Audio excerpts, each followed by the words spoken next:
Next game up, PrimeTime versus Chiefs. PrimeTime coming in off of a loss to Demon Knights. They lost to Demon Knights 26-20. Not looking like a great team. They went out. They got Nas. People say they stole Nas from Storm. I wouldn't call it stole, but they got Nas. They also got Pratt is back. He's playing with them again. They also got Meek, a guy you like. They got some receivers. There's no reason why this team should be 0-2. They also don't have a great defense. First game they lost to East New York. They gave up 22 points. Second game they lost to Demon Knights. They gave up 26 points. They won their game today, the previous game versus the Pharaohs. They beat them 19-13. They were on the other field. That's why it's not recorded. That was to get them their first win. Yeah. They're not a great defensive team, and it's showing right now as far as on the points given up.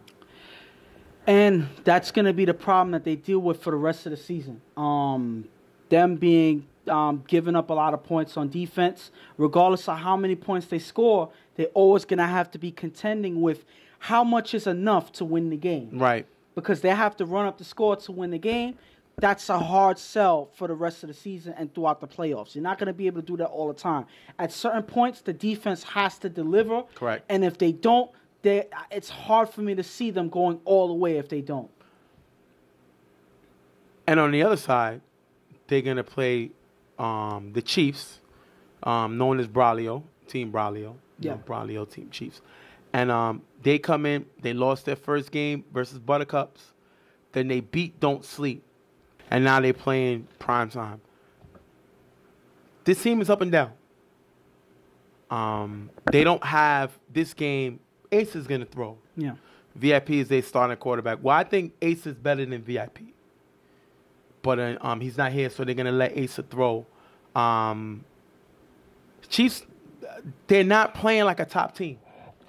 They're not playing like a team that's ready to sit ahead of the table. One game they play bad, then they play good. Then they play bad, then they play good. This team needs to learn to be more consistent. But a guy I like to talk about is a guy who gets a lot of heat, Jesse. I think he's one of their most, I would say, 100% players. Sometimes he gets an argument with the quarterback because he doesn't run his route. Yeah. Sometimes he talks too much a little bit. But one thing I don't take away from this guy is his heart. He plays hard on every single play.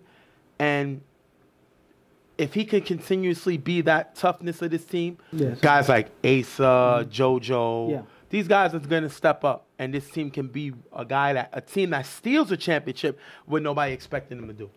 And the thing about this team, they have a couple of guys that are, playmakers. They have a person. One thing I could say, like you mentioned about Jesse, I'm going to add to that is he's going to be him in every game he plays. Correct. He's going to give you his all in every game he plays. Whether good, whether bad. That's him. He's going to give you all his energy, all his effort. And that may lead to feeding everybody else and getting them into the game. Getting Asa into the game as quarterback. They do lose him as a receiver because he has the quarterback. Right. But if Asa can throw consistently throughout this game, I think that they'll be just fine. Okay. But they need Asa to throw consistently throughout this game in order to make up for losing him as a receiver as well on offense. All right, we're going to jump right into the game. Tiki throws a pig on the sideline. The ball is caught, but he can't keep his feet in bounds. Incomplete. Second down, Tiki will block it from Pratt and sacked by Chris. Third down, Tiki throws a show in the gap. Decent game, picking up the first down. Then second down, Tiki throws deep to Show on the sideline. Show cuts away from the ball, almost picked by Asa. I don't know if this was miscommunication, but it didn't look like a great play by either players as far as the quarterback, Tiki, or the receiver, Show. Third down, Tiki throws to Pratt in the middle for a decent game. Fourth down, Tiki throws to Meek, cutting the back of the end zone for the touchdown. If you look here, nobody picks it up when he crossed. 6-0, PrimeTime. And if you see Meek here on this play, he crosses from the outside all the way to all the way across the back of the end zone. Nobody reacts, nobody follows, nobody passes him off to the next defender. Because of that, Meek has the easy touchdown. This is the aggressive half of the dynamic duo with him and Nas. Right. Nas is more athletic. Meek is more aggressive. Yep. So one thing about Meek, he's going to go through anybody to get that ball. Yep. And right there, they give him the easy lane to get that touchdown in this play here. Asa throws short to Felipe, runs with blocking for a nice game, picking up the first down. Then Asa throws on the sideline for a decent game. Second down, Asa throws to Felipe in the gap to get to the 2-yard line. We kind of stripped Felipe's name. He was known as Grunk. We said the way he played last week, we will not call him Grunk until he's more consistently make catches. So for the rest of this time right now, he's going to be called Felipe. 4th and goal, Asa finds JoJo in the front of the end zone for the touchdown. If you look here, Tone left guard and 3 receivers, which gives up the score. Felipe gets the extra point, 7-6. First of all, Tone is not a defender. He shouldn't be guarding 1 guy because of his height. But he's left guarding 3, so that makes it even worse, and this is what's going to happen. But my thing is, this was a great plan by the offense. If they plant this out, this worked really good because all 3 receivers here, if you see, runs to the right side right at the last second. Right at the last second, the defense can't react. They all go to that side, and all Asa has to do is pick which receiver he has to throw to. He picks JoJo in the front of the end zone. That was the easiest pass he had to make, but he had 2 more receivers that were options for him. It's funny that that Felipe got demoted from Gronk back to Felipe, but he helped them score in this drive with that big catch that he made in the 3rd down, and he gets the extra point. So listen, he's coming back up there. He's making still some Felipe. Plays. Listen, he's still Felipe until he earns his name back, but they still score on his drive. 3rd down, Tiki with blocker from left. He throws in Meek open on the sideline. That's going to be dropped. After a short game for the 1st down, Tiki throws deep to Nas, one-on-one. Justin just gets a hand and knocks it away. 2nd down, Tiki throws deep to Meek on the sideline. Meek with a great one-handed catch for a big gain, getting him to the 10-yard line. And I think that's possibly to be a play of the day. Great catch by him there. And the thing about it is this comes from right after Justin plays really good defense on Nas. One person that's known for jumping over people. Justin gets a big play to knock the ball away.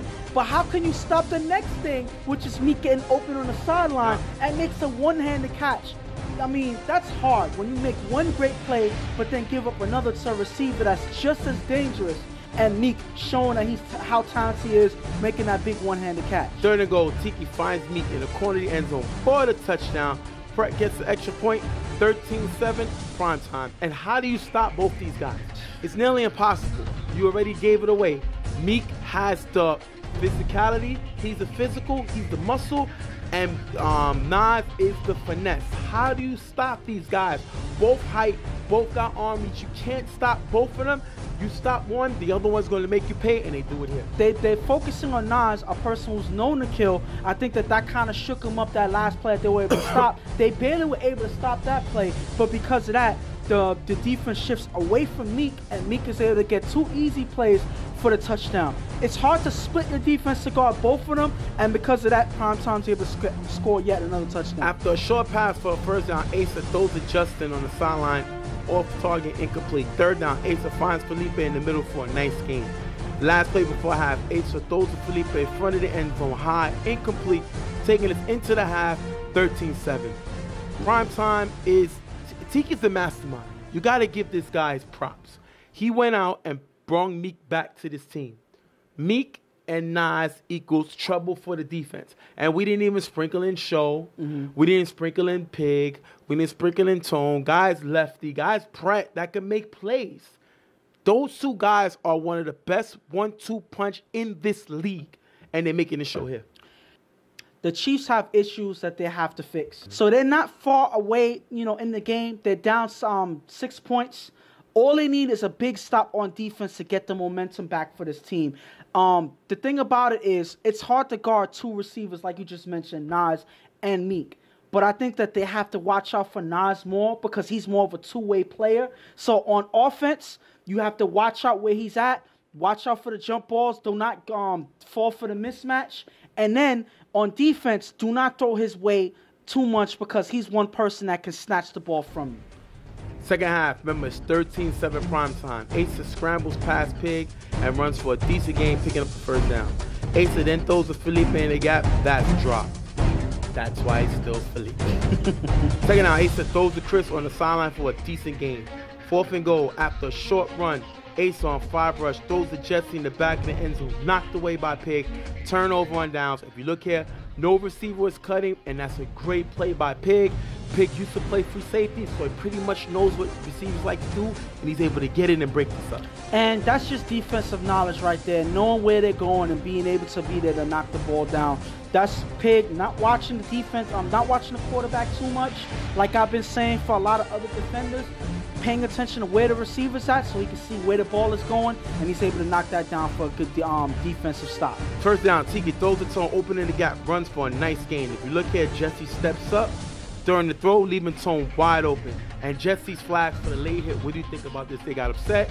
They said, let us play football. What do you think of this play? I think that this was a late hit. Unfortunately for Jesse, he said that he didn't hear the whistle blown as the play ended. But you got to pay attention to that because everybody else stopped moving. Can we get the play?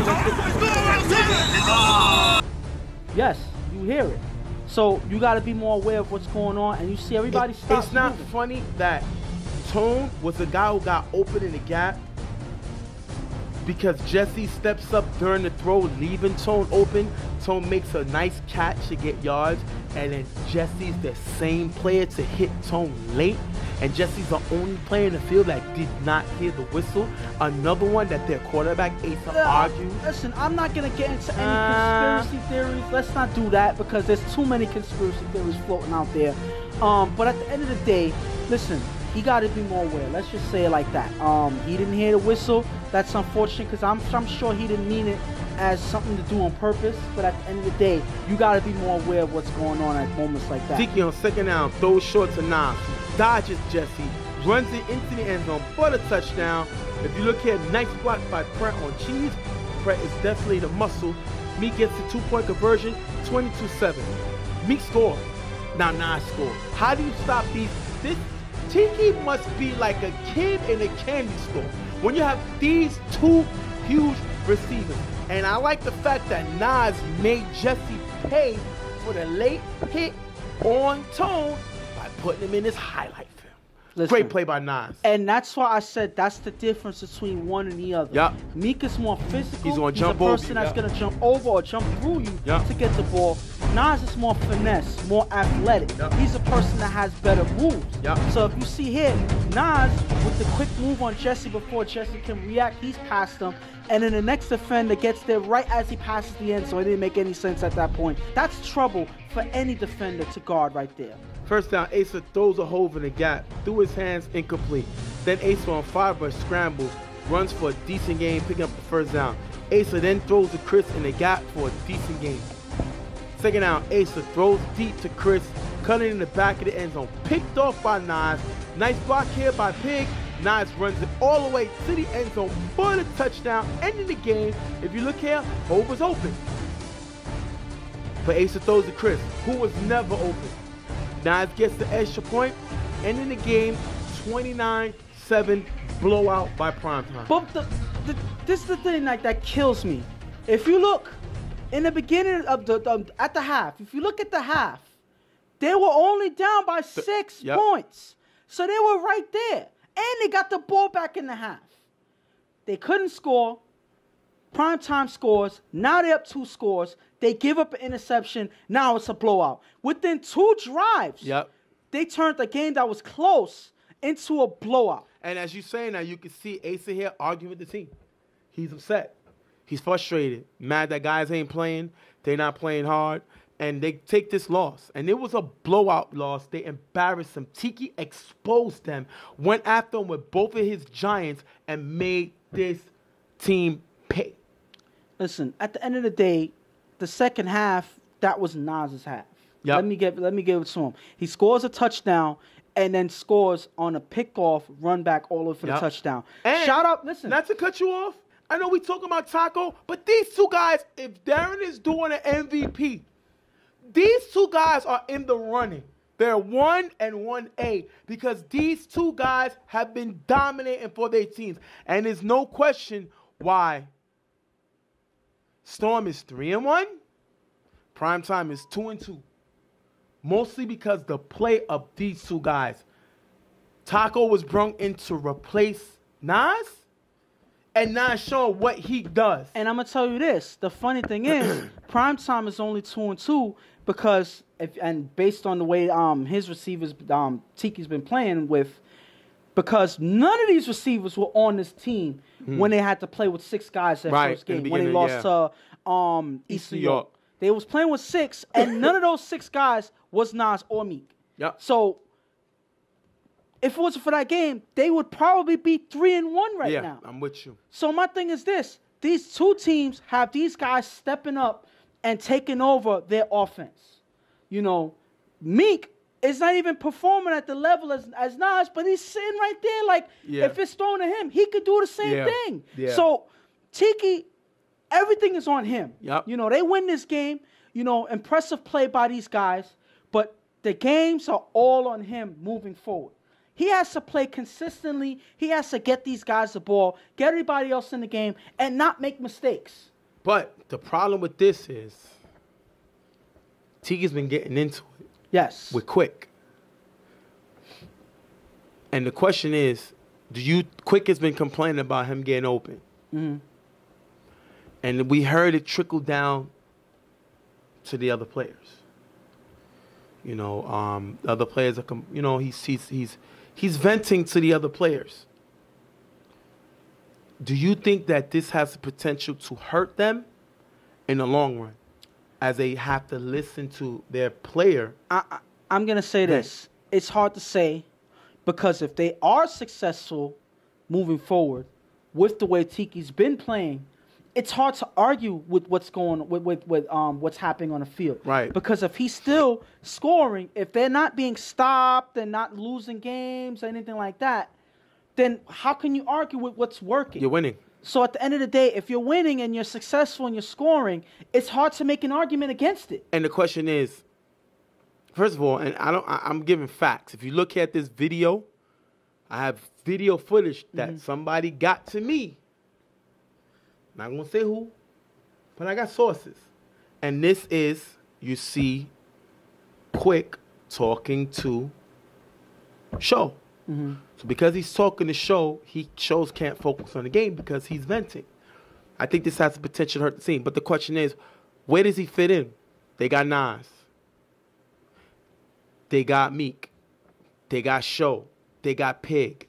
They got Tone. They got Lefty. They got a lot of weapons on the team, and it's going to be hard for Tiki to get the ball. I'm going to say that it's not that hard, because one of the best times to use a guy like Quick is in the red zone. Correct. We already know that. So my thing is, you already have Lefty there.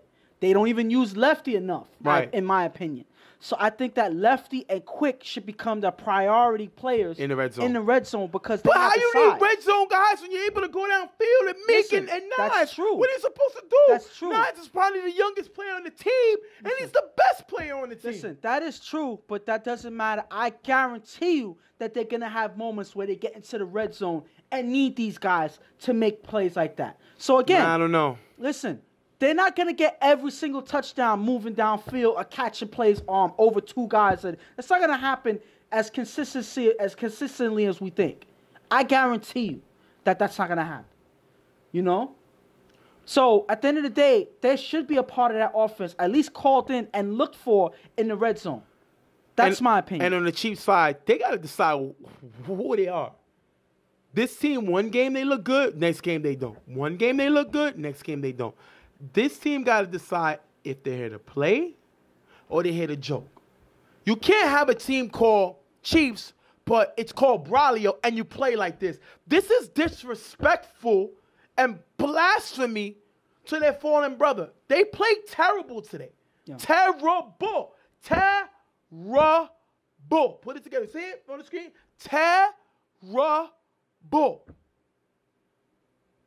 And the bull at the end is for BS. They played horrible. Listen. And Asa has the right to chew them out. But as he's chewing them out, he need a mirror to chew himself out.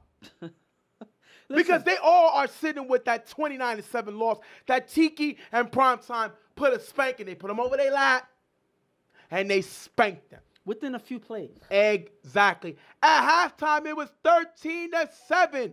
And the game ended 29-7. I mean, what else can you say? At the end of the day, they fell apart, and I think that's what the argument that Asa was making. Yeah. It seems like their heart was taken out of them in the second half. And because they didn't show that energy, that fight, they started becoming quiet. That's when PrimeTime started taking over and doing all of the things that they did in the second half. So they can't afford to drag that in because they also have a doubleheader. Yeah, and they have another game coming up. So they don't want to bring that into the next game. Correct. They can't afford that. Yep, they play the Demon Knights the next game. Yes. We're going to be covering. So hopefully they take that, they leave this game the way it is, and come into the next game with a different level of energy. All right, we're going to wrap this one up. PrimeTime with the smacking blowout win over Team Braulio, a.k.a. Chiefs, 29-7. We'll be right back. Real Tough Talk.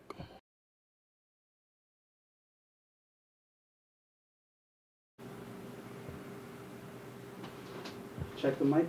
Check, check, check. Check, check, check.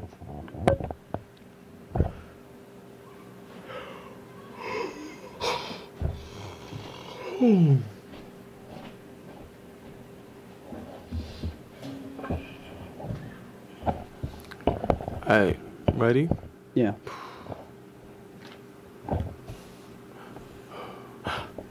Okay, people, welcome back. Welcome back. Tough Talk, Stephen J. Ghost. Next game we're going to talk about is the Chiefs versus the Demon Knights. Remember, the Chiefs are just coming off of a loss. That Asa pretty much chewed the team out.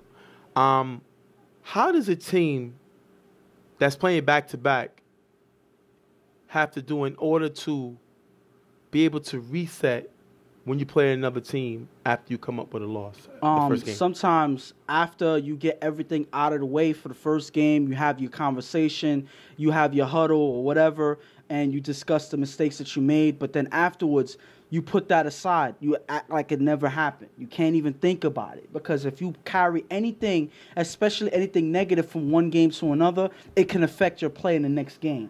Whether you're trying to improve or whatever, the best thing that I personally, that I'm sure other people would agree, is that to put that aside completely and act like this is a completely new game where you're going to, have a completely different level of energy. So you don't carry anything to the second game. You just act like the first one never happened.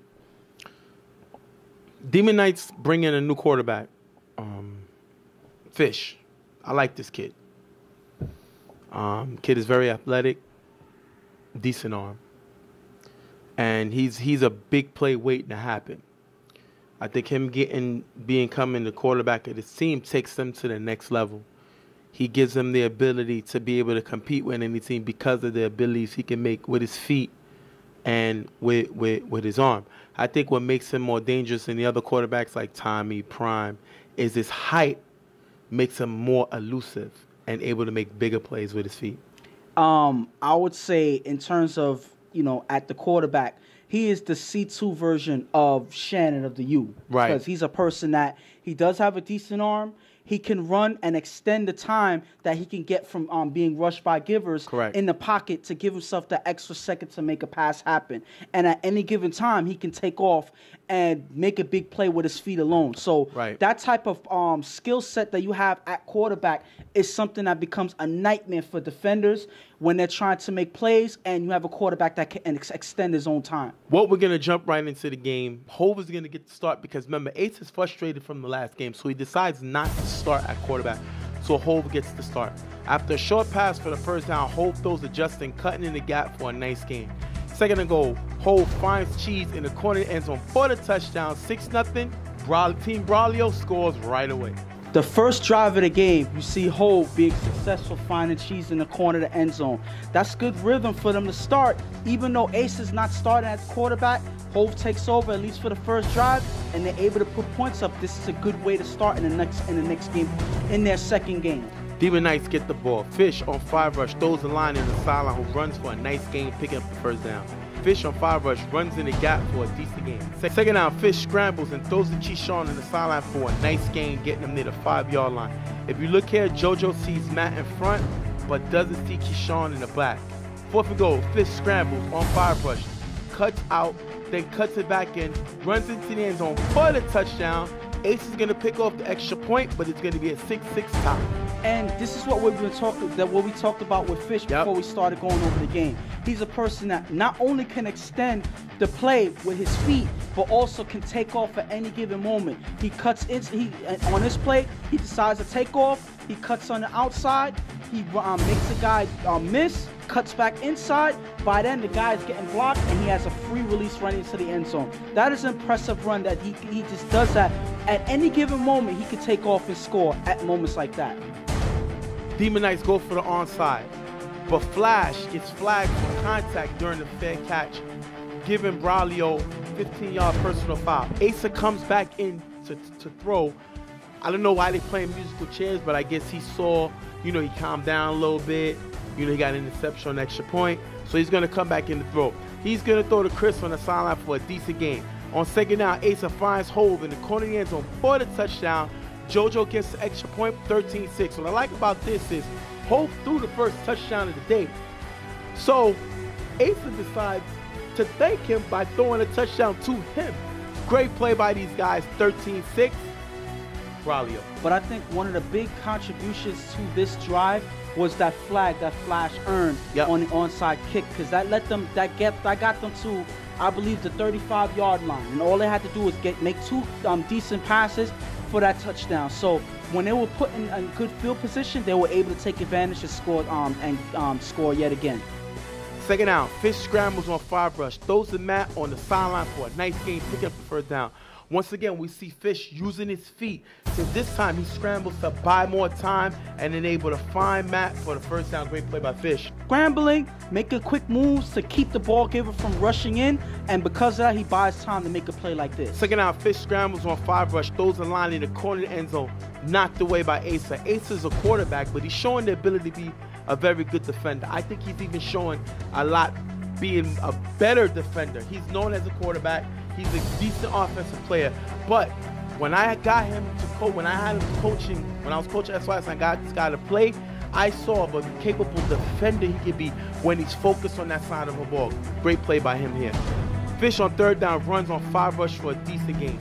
4th and goal at the 10-yard line. Fish throws the ball on 5 rush, but it's blocked by Chris. Turnover on downs, and Team Braulio is able to shut down this Demon Knights offense on this drive. And this is the drive that they needed to stop them, because the Demon Knights were starting to get momentum. Fish was starting to get confident in the pocket and make things happen. Because they were able to stop them there, that gives them an opportunity to take over. Because those plays right there by Asa, I think that's what rallied them up with that great knockaway. Because if not for that, that would have been a touchdown, because Lionel was open in the corner. Asa on first down throws it to Jesse, who beats Flash on the sideline, caught in the end zone for the touchdown. If you look here, Flash sees him late. Jesse's going to get the extra point, but he says to call him easy. So I'm going to call him easy because he made this play look easy. And listen, he earned that name by the way he played on this play, because Flash had no chance. He didn't see him. By the time he recognized that he's open, it's too late. And like you said, Jesse made it look easy, so you got to call him easy, and that's what we're going to do from now on. But if you're going to call him easy, show some respect on the man's name. Mm-hmm. He did something. He takes criticism when he makes a mistake. Yeah. When he makes a plus play, big play, touchdown play, I'll call him easy. Let's see if he can keep the name. Right now, 20-6. Fish throws to Keyshawn in the gap, who runs for a nice game.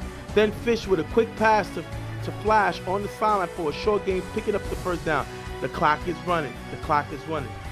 Fish scrambles with blocker from Gio, throws the time in the middle for a nice game. Second down, Fish throws the time, cutting in the back of the end zone for the touchdown.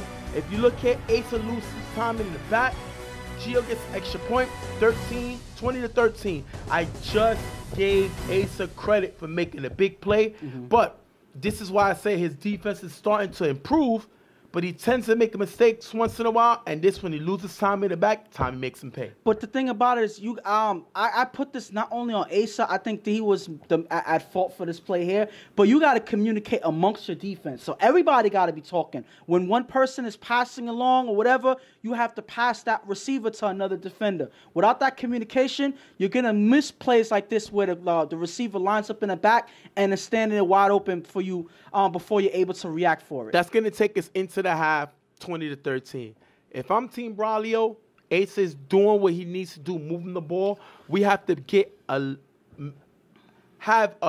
we can't leave this team in the game. That's the worst thing you could do. We took a nice lead, 20-6, but then we let them score right back going into the half, and they get the ball back at halftime.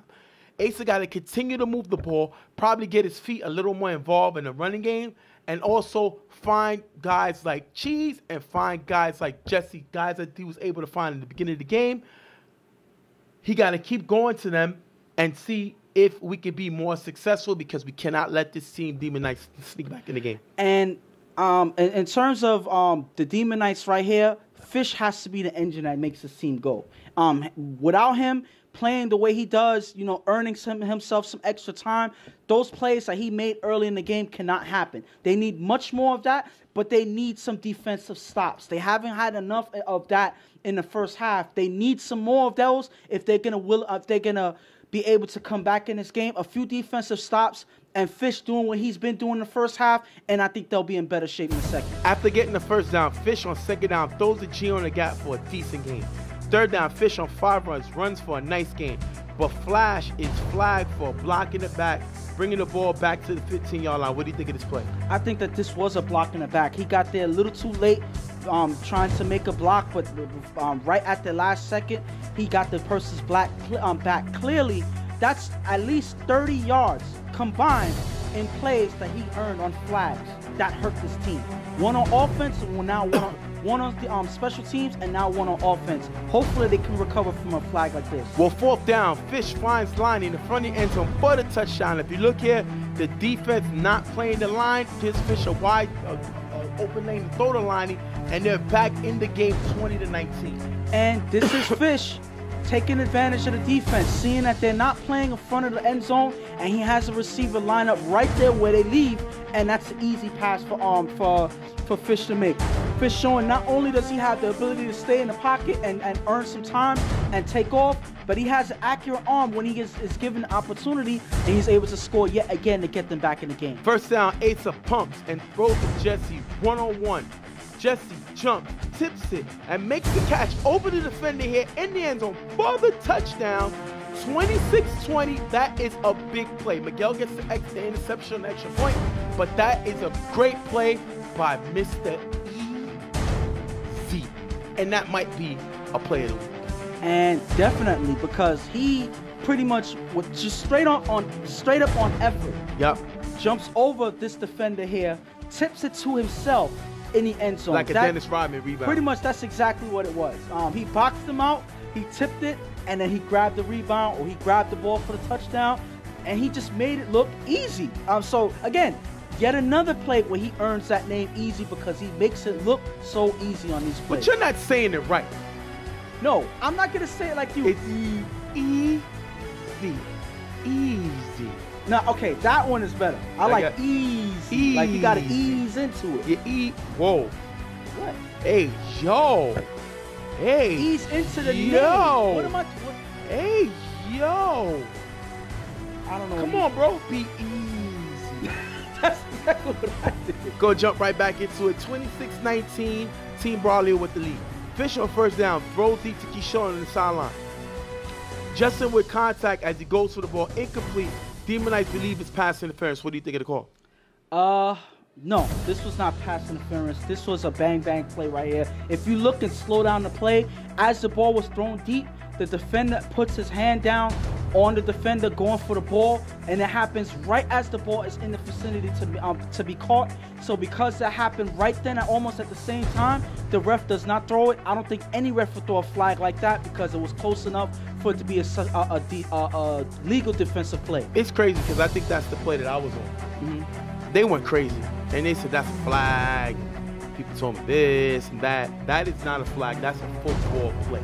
The defender is making a play for the ball, and that's what it is. And another argument was that he wasn't facing he wasn't facing the ball. He was, he made contact without looking back. But if you look here, before he starts to run, he's already looking back. Correct. So he knows that the ball is in the air, and then he runs to try to make a play. So he did everything right, and because of that, he did not get merited. It was not merited throwing a flag on that play. That was just I guess they wanted a flag for defense. So I guess we're going to throw flags on defenders for playing good defensive plays.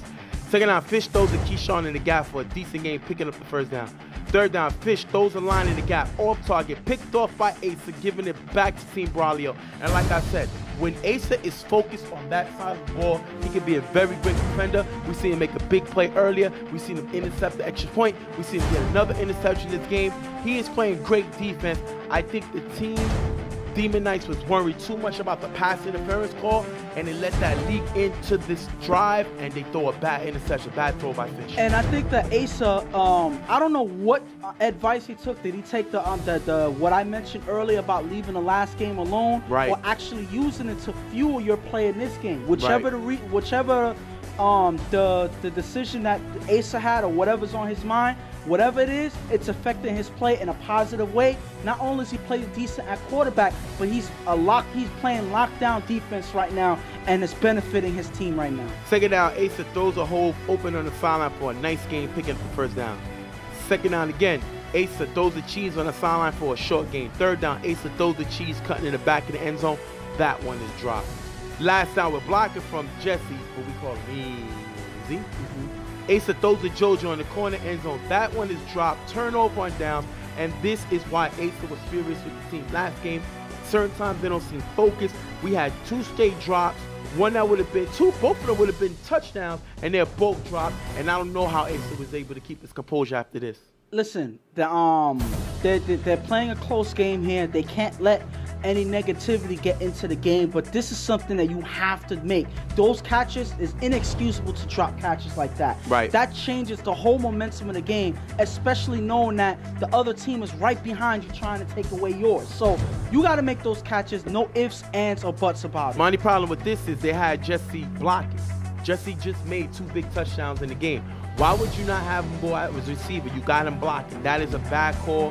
Whoever's calling the offense on this, the guy has 2 touchdowns. I'm trying to get him a hat trick with 3. Yeah. I'm not using the block. Plus, that's not what he does. Demon Knights get the ball back. Fish is going to roll left, throw deep to Kaheem on the sideline, off target, incomplete.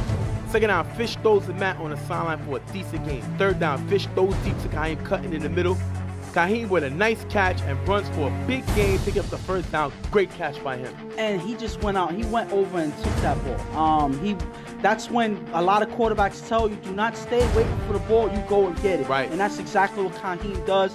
He sees it. He goes and snatches it and gets him some big gain here. Fish on 5 rush, throws the time in the corner of the end zone. Kaheem thinks it's too far to him. Tipped, incomplete. Third down. Fish throws a flash in the front of the end zone. Flash dives for it, but it's incomplete. Fish being inaccurate on this drive. Yeah. Last down, last play of the game. Fish on 5 rush, throws the Kaheem in front of the end zone. Knocked away by Holmes. End of the game. If you look right here, Matt is open in the back. Fish misses him. Ends the game. Team Braulio with the win, 26-19 over Demon Knights. And on that last drive, I think that's the pressure started to get to Fish on that one, because he started to be inaccurate with certain passes. He wasn't seeing the receivers that he was supposed to. Like on that last play, Matt here is wide open by himself. Yes, sir. He does not see him. He's focused on one side of the field, and because of that, he missed the opportunity for the walk-off touchdown to win the game. Exactly. That's unfortunate, but you got to learn from these mistakes, because you can't afford to make certain. You can't afford to miss receivers like this when you have an opportunity to win a game. That's unfortunate for the Demon Knights. This was a good game. Shout to Team Braulio to pick up after a loss, coming in and not letting it affect this game. They come away with a huge win. And they wasn't even with their starting quarterback. No. VIPs, their starting quarterback. On the other hand, Demon Knights, Fish makes this team better. Bottom line. Yeah. However you want to call it. He makes this team better. And as long as they have him at the helmet, they should be all right. This is a very competitive league. Yes, but I'm going to tell you this. The one thing that Demon Knights have to strengthen is their defense. I think that's the one thing that was severely lacking in this game, and that's what gave Team Braulio / Chiefs the edge in this game. Right. They played more solid defense. I think that they had the opportunity to actually win. This probably would have been a different outcome if they would have locked up on defense a little bit more. That's something they have to look at as they play more games in the future. Please stay with the show because we have a big announcement at the end. I'm going to go over some scores and real quick of the games we wasn't able to record. Don't Sleep is going to beat Suicide Squad 15-7. You're going to have Joel with a touchdown, a sack, and another sack. Joel playing lights out. Great play by Joel. Definitely good play by Don't Sleep, coming away with their first win of the season after losing both games last week. Next game, we're going to have Primetime beating the Pharaohs 19-13. Tiki throws 3 touchdown passes. Great play by Tiki in that game. Kane on Pharaohs had 2 touchdowns. Dave, a big signing, Dave from the Spartans. Yeah.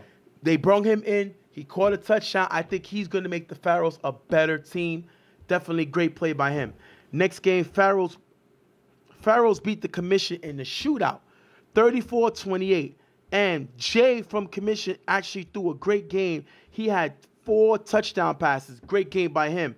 But on the other side, Pharaohs with the big win, receiving Dave that they just brought in with 2 big touchdown catches and the 2 extra points being the cog of this team's offense. And on the last game, you're going to have Bullies beating the Commission 20-0. Keith with 2 big touchdowns, definitely shutting them out. Not having the shootout that Commission had first game, definitely great play by them. Winning that game 20-0. And now we're going to go to the standings. You're going to have East New York, first place, 4-0. Buttercups, second place, 3-1. Storm tied with them for second place, 3-1. Pharaohs, 2-1. Chiefs, 2-2. Chiefs / Braulio, 2-2. Primetime, 2-2. Demon Knights, 2-2. Don't Sleep, 1-2. Bullies, 1-3. Suicide Squad, 0-3. Commission, 0-4. This is a competitive division. Mm-hmm. Especially in the middle. If you see right here, you have several teams that's a game and a half behind. Shouts to BQFL because this was supposed to be the last week of the season, and they extended the extra week. So we have 2 weeks left. Yeah. So next week we'll give our power rankings. Mm-hmm. After we see what's going on, we're going to give our power rankings. With that, I think this division is all up in the air right now. But the team that I'm looking at, the 2 teams that I'm looking at right now is, I like Storm, but I think that there's certain problems that they have to fix, mainly Watchman's mistakes at quarterback. I think that if they fix that, I think that they're going to be one of the teams to beat in this league. Another team that I look at is Primetime. Right. The way that they played the last 2 games with their 2 main receiver core on the offense and Tiki connecting with these guys, they have the opportunity to beat any team in the league when they have these 2 guys going. And they're capable defenders as well. So this is another team that the record that they have does not reflect how good this team really is. They're a team to watch out for, and that's why the standings is not necessarily relative to how their potential is on the field. I think Storm is overrated. They're 3-1, but I think they can be beat. I'm not scared. I don't have one guy that I'm really scared of on the offense. I think Taco's a good player. I think as the games get more tougher and so guys, you're not convinced yet. Guys really pay attention to him. I don't think he's going to do what he's been doing. This tear, he cannot keep it up. They're going to have to depend on their defense because I don't think Watch Me is a great quarterback when it comes to the clutch. You see how you mentioned the defense? I don't think it's a good idea for them to to rely on the defense because their defense is probably one of the weaker parts of this team. I think that they have to rely more on the offense than the defense because the defense is not consistent enough for them to rely on it. That's just me. I think the Chiefs, a.k.a. Team Braulio, has an opportunity to turn this around. If Asa can continue to play defense the way he is and not be scared to pull the trigger if they have to, if VIP is not doing his job, they can they can make noise, especially if Jesse continues to play the way he's been playing this week. Jesse can't be just known as VIP's brother. Yeah. He has to make his own name and show what he can do. And this game is to start that circle. That's to start that locomotive to see if he can be that type of player. Mm-hmm. PrimeTime, I think they got the best 1-2 punch in the league. Yeah. With physical and Meek and finesse and Nas. I think it all comes down, can Tiki get them the ball? And is this situation with Quick going to destroy this team? Because you're going to have guys believing what Quick says, have guys that don't believe what he say. At the end of the day, you're going to have that team divided. East New York, I think they're the team to beat. Everybody's waiting for Prime to fall, and he has to use that as motivation. But I'm going to disagree with you there. I can't say that they're the team to beat. It's just a matter of time before a team beats them. I think that it all comes down to Prime. This team does not have an elite receiver that you're worried about offensively. But go ahead. So that's what I think as far as that. Everybody's waiting for Prime to fall, and as long as he keeps consistent and use that as motivation, they'll be all right. Buttercups, you can't lose to a team with 7 guys. I don't care what's going on.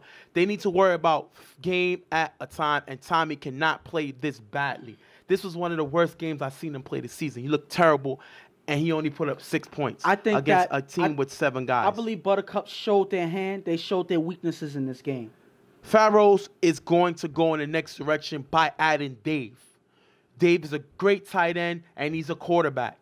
So I don't think you'll see him throwing, but I think you will see this man help Beaver get this team to the next level. If Beaver can keep them out of shootouts and keep the game low scoring and give Dave the ball in the red zone, I think they'll be okay. I think with Dave, the football IQ is the main thing that he adds to this team. Because he has knowledge at quarterback, he adds so much that Beaver can feed off of and actually improve his game from Dave's knowledge. Demon Knights with Fish throwing is a dangerous team if they continue to make plays. Fish cannot be bashful and not try to run the ball. When you have opportunity, you run the ball. When you have opportunity, you throw the ball. He got to know which one to do at which time. Don't sleep. Again, they just got their first win. I think Monch is the answer at quarterback. He has to be a quarterback. I know they came away with a win. I really don't know who threw that game because we didn't record it. We're going to have to see. But this team has playmakers. Joel just got to keep them all together in order to try to win the championship. Bullies, they have to make sure they got to get Pierre to the games. This team is 1-3. Pierre cannot be missing games. He's putting more pressure on on Paul. They got to continue to do what they do. They're a downfield team with a mediocre defense. Do what you do, but they got to have Pierre at the games because he opens it up for the other guys. Suicide Squad, 0-3. Hecko got to hurry up and come back and throw for this team. They tried to start it with Kobe. Didn't work. Yeah. Hecko could win games with them. They have a game they have to finish first commission. If they could come away with that win, they'll start the chains moving. Jay threw a great game versus the Pharaohs. But you can't put up 28 points against the Pharaohs and then don't score against Bullies, who don't have a great defense either. Jay has to be the leader of this team. If not, this team will not have any wins. They're 0-4 already. They need to go out and say, you know what? We're better than what our records show, and we're going to prove it for the rest of the season. At the end of the day, I think that Jay may have faced a team that defense was lacking in the Pharaohs at that moment. That their defense was lacking. I think that's what Jay was able to capitalize on. But then when he faced the Bullies, even though their defense isn't that much better, they have more athletic guys on the Bullies. They have a lot of guys that have a size advantage. Even though Pierre wasn't there, they still have other guys that have that size advantage that I don't believe that the commission can compete with. Right. And I think this team is very young. They're a team that's still learning. Their football IQ is not there yet. So they don't make the best decisions in certain moments. Correct. They're getting there. So it's not only Jay. I think a lot of other guys have some improving to do on this team. Once they start to learn from the mistakes that they make, they get more experience on the field. I think that they have a good chance of improving. But it's all on them to show how much they can improve. Well, like I said, stay there in the show. We got a few more some announcements to make. But I'm going to give you really quick my play of the day. My play of the day is the great concentration catch by my man Easy. Just a great catch by him, coming away with the big play, staying with the ball, and basically boxing the player out, rebounding the ball, bringing basketball to the football game. And my play of the day, it got to be Mika PrimeTime. This play right here is what got them to score in this drive. He gets open on the sideline, and he snatches this ball with one hand, showing how easy it is to make a play when he's open. You get him the ball, he's going to make something happen. Nas isn't the only person to talk about. Mika's here as well to make something happen, and he does exactly that on this play. Great play by Mika. And my play of the week is Mr. Easy. 2 touchdown catches and a big extra point. The man came to ball out and help this team come back, bounce back off of a loss, and help Aces score 29 points. 2 touchdowns with an extra point. So my play of the game is Chiefs/Braulio, Jesse, but you can call him Easy. Easy. He's my play of the week. And I'm gonna, go off the beaten path here, and I have 2 plays. Okay. Of the day for me. The first one, for another week, I think I gotta give it to Taco. Taco was their team. This was the Storm team's offense. Through and through, he is the person to go to. He's putting up points in number and with ease.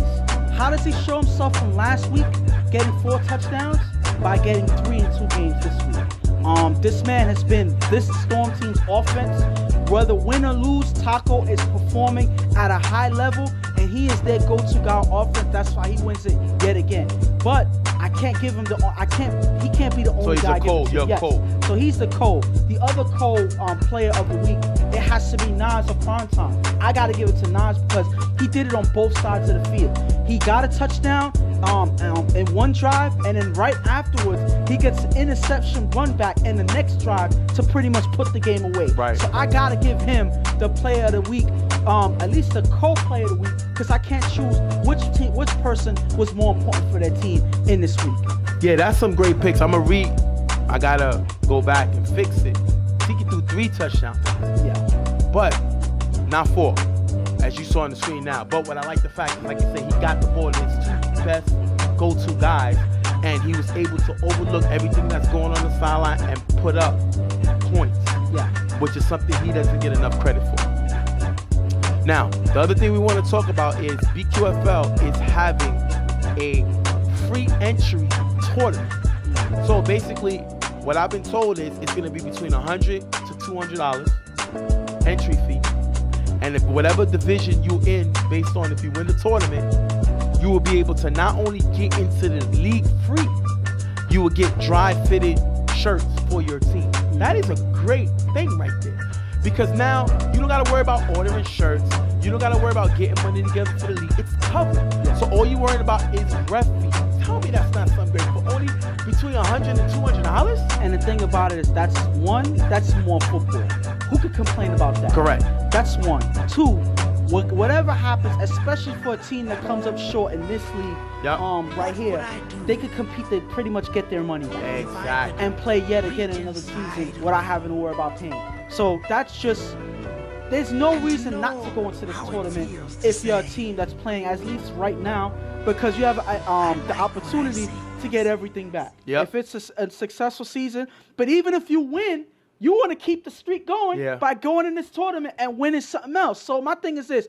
For any team, there's no reason why you wouldn't want to go in this tournament and play for whatever you earn, because, again, it's a win-win. Letting the league pay your league fee. Yes. So your league fee is on the league. Yes. And then your shirts is on the league. shout out to Darren. That is a great idea. I love that idea because now I know I got my players dressed, ready for their games, and I got the league fee paid. All I'm worried about is ref fee. That is an awesome idea by him. And also shout for adding another week to the BQFL regular season. These guys wanted it. They asked for it. And even though it took a lot of things for him to move around, he got it done. And we're going to get another week of not only BQFL football, but you get another week of me on Tuff Talk. I think that's... Who cannot want more than that? Most of the guys don't want you. That's all like that. They want football, but they don't want to hear you because half the time you're wrong anyway. So that's you just made it worse. Now I don't see certain teams coming in because you're offering yourself as a commodity for joining into the league. I don't think that you're that big of a deal. You think so, but I'm going to challenge that and say that, listen, you're not needed over here. I could do this by myself if I want. Wait, and it's a great show. I mean, listen, great show. Another week. So you're going to get to be back with us next week, and we'll have another week after that. Great. I'm excited.